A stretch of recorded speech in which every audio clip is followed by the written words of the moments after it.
It's another edition of Time About the Movies. We've made it to Thanksgiving weekend 1991, November 27th. Well, Wednesday, November 27th. Technically, it would be Friday, November 29th that we'd be looking at. But, like I said, it's Thanksgiving weekend. And, along with the movies that we've looked at the last couple of days, we have 3 new movies opening up this particular weekend. So, let's not waste any time. Let's jump on into it. And let's start off with the coming-of-age dramedy, My Girl.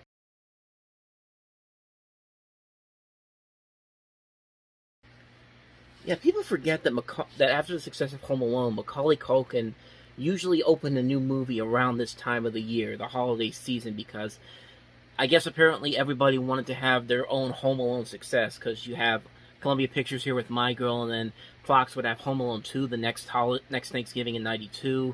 93, they would have The Nutcracker at Warner Brothers with him in it, and then 94 was when Fox had the Pagemaster and Warner Brothers had Richie Rich. Pagemaster came out for Thanksgiving, Warner Brothers for Christmas, and I guess the whole idea was that everybody just wants to go see a Macaulay Culkin movie around the holidays, so hopefully that would have the same kind of success factor, and yeah, not so much. I mean, none of the movies he was in during that time period were bad, but they didn't reach that same, most of them didn't reach the same height as the original Home Alone did. But, My Girl came pretty close. I mean, this is a really damn good movie. And it does show that, hey, Macaulay Culkin isn't just the cute kid that you see in Home Alone. He's a good actor, and he was great in Home Alone. He's really good in this. I like the chemistry that he has between the girl in this movie, Anna Klumsky, who really shines in this movie. I'm actually surprised that she didn't really do a whole lot in between the 2 My Girl movies, and then later on down the road in Veep. But she got really attractive. She got really hot when she was on Veep. I saw her, and I was just like, wow, she really grew up pretty well, and she's still a pretty good. She was still a pretty good actress. I mean, I watch Veep all the time. Great show. I thought she was one of the strongest things about it. And yeah, she really was great on that show. And I kind of want to see her do more stuff, because I think she still is a really good actress.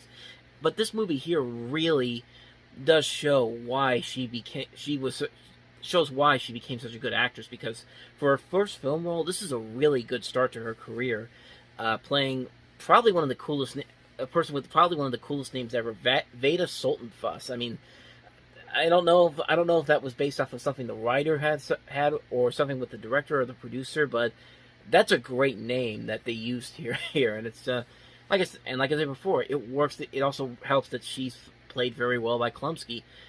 Dan Aykroyd and Jamie Lee Curtis are also really good here, especially Dan Aykroyd. I think his performance usually gets overlooked because when you see Dan Aykroyd, you expect him to have the quippy one-liners, the comedy set pieces, and all that kind of stuff. But he really plays a down-to-earth performance in this movie that really not a lot of people really talk about. The guy could be a really good dramatic actor. I mean, he was one of the best things, in my opinion, about Driving Miss Daisy that was really overlooked because of Jessica Tandy and Morgan Freeman, who were both great in that movie, but Aykroyd in particular, I thought really was a real surprise, because it was just like, man, this guy's putting on the dramatic chops pretty well, and he got nominated for an Academy Award for it. So, yeah, and here he has a good performance in here, and I like his chemistry with Jamie Lee Curtis. I also find it amusing that the marketing for this had Macaulay Culkin all over it, even though if you see the movie, it doesn't quite end well for him. I'm not going to spoil it or anything. I'm just going to say that, yeah, don't. The marketing shouldn't tell you a good representation of what happens in the end. But overall, yeah, the movie is very good. It does balance the comedy and the drama really well. The dramatic moments are very well done. Like I said, these young actors really put their all out there, and they don't ever feel like they're forcing the emotions on you. It feels genuine. It feels very realistic. And that's really what I love about this movie. Nothing ever feels forced onto you, like most similar kind of coming-of-age movies sometimes do. Most of them do end up pretty well, but you get that one every once in a while that tries to force something on you. Like it's trying to force really bad comedy on you, or cliched, riddled, generic drama, like something you'd see on a made-for-TV movie of the week. But this movie doesn't do any of that. It's very genuine. It feels very down-to-earth. It feels very realistic. And that's really what I like about it. It's a movie that really has grown with me over time. It's a movie I'm glad that I got a chance to rewatch again recently and really discover that this is actually much better than I remember as a kid. Because I didn't think it was bad as a kid, but my sister loved it more than I did. That's probably the best way to describe it. But years later, now that I've grown up and I've seen it again, I'm glad I got a chance to rewatch it again to realize that this movie really was something special. It's a really good movie. If you haven't seen it, definitely check it out. My Girl, fantastic film. So with that said, let's go ahead and move on to the next movie. Another fantastic film that came out this weekend, and that was Hearts of Darkness, A Filmmaker's Apocalypse.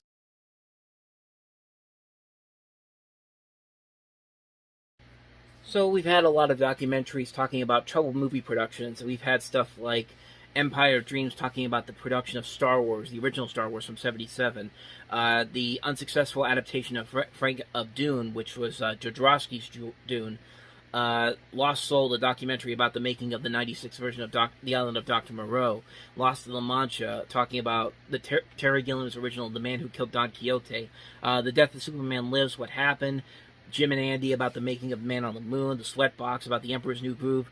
A lot of those documentaries really have this movie to thank for it, and it's really a fantastic movie. As you can tell, this is about the making of Apocalypse Now, which is a great movie on its own, but you could definitely tell that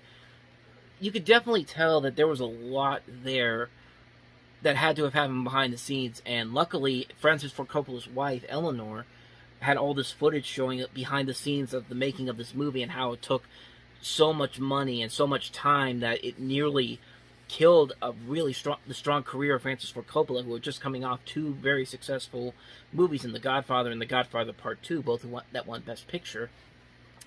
And so you have this movie here talking about how it's about how Francis Ford Coppola nearly lost his mind, pretty much, with everything that was going on, from bad weather, poor health of actors, issues including the delaying of the film, increasing budget costs, and just the fact that the movie had so much around it that it would have been impossible to stop it altogether. It's not like now where a studio like Warner Brothers can take a $90 million movie like Batgirl and say, no, this isn't going to make any money. We're just going to destroy all the footage. Well, they're not really destroying all the footage. They just stop production. We're going to write it off as a tax write-off so nobody can ever see it.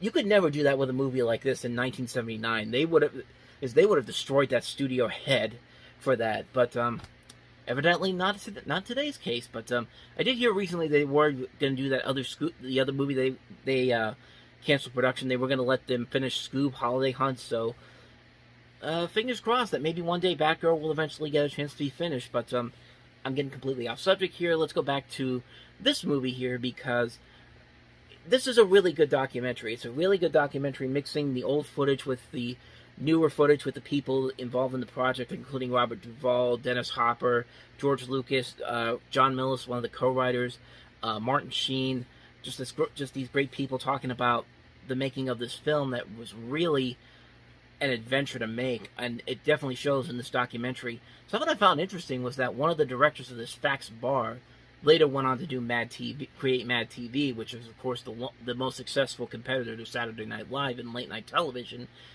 So I found that pretty interesting. But the documentary, in and of itself, is very interesting. Even if you don't like Apocalypse Now, you could still find a lot to really love about this movie. This is a really hard-hitting documentary about how one movie nearly destroyed this director's reputation, and kind of changed the way that his career took after that. Because I mean, he wasn't having those big critical and financial hits after this one. Once in a while he might, but most of his movies in the 80s, I am of the belief that they weren't terrible. Most of them were pretty decent films. Like One from the Heart is really good. So is The Cotton Club, The Outsiders, Tucker the Man in His Dream. But you could tell that Francis Ford Coppola was a different person after Apocalypse Now, and it definitely shows in this movie how he just turns as the movie continues into production and keeps going through all this hell that keeps going on. And it's a phenomenal movie. It's a great documentary. I highly recommend checking this one out. Hearts of Darkness, A Filmmaker's Apocalypse. Credit Fax Bar, credit George Hickenlooper, the late George Hickenlooper, and Eleanor Coppola, and of course Francis Ford Coppola, and all these people for making such a great documentary. Really one of the best documentaries ever made. So that's Hearts of Darkness. Let's go ahead and move on to the last movie.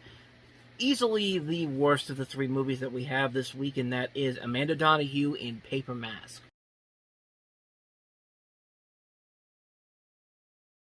I mean, it doesn't look terrible, but it really, you can pretty much see everything that's going to be coming from this.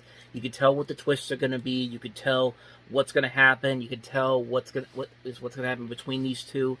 There's no real surprise in this movie, and for a movie like this, you really want to keep the twist and the secret surprises from not being completely out there. But really, there's nothing about this movie that you haven't seen from this trailer that you can't easily predict what's going to happen. You can easily predict what's going to happen. You know what's going to happen between these two, and there's no real thrill in this movie. There's no real thrill in it whatsoever.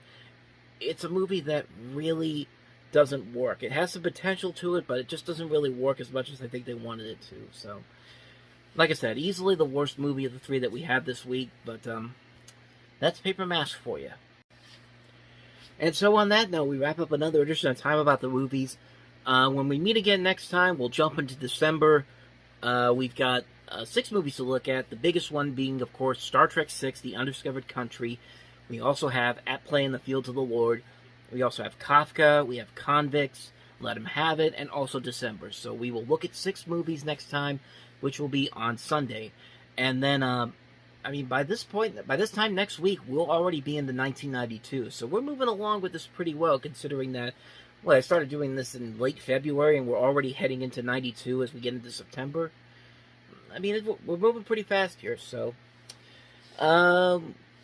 with that said, tomorrow there'll be a new Movie Stop episode. I'm going to try something different. I'm going to try to do something for another thing that I have planned. So you might get 2 videos tomorrow. So definitely be on the lookout for that. There will be a Movie Stop episode, and then there might be something else. So keep an eye on that for tomorrow, just to let you know on that front. But that's pretty much all for right now. So thank you guys for watching. And as always, if you want to see more videos like this, check out the playlist on the next page. Check out the previous episode. And I'll see you guys next time for another video. So thank you for watching. I'll see you folks next time. And until then, take care.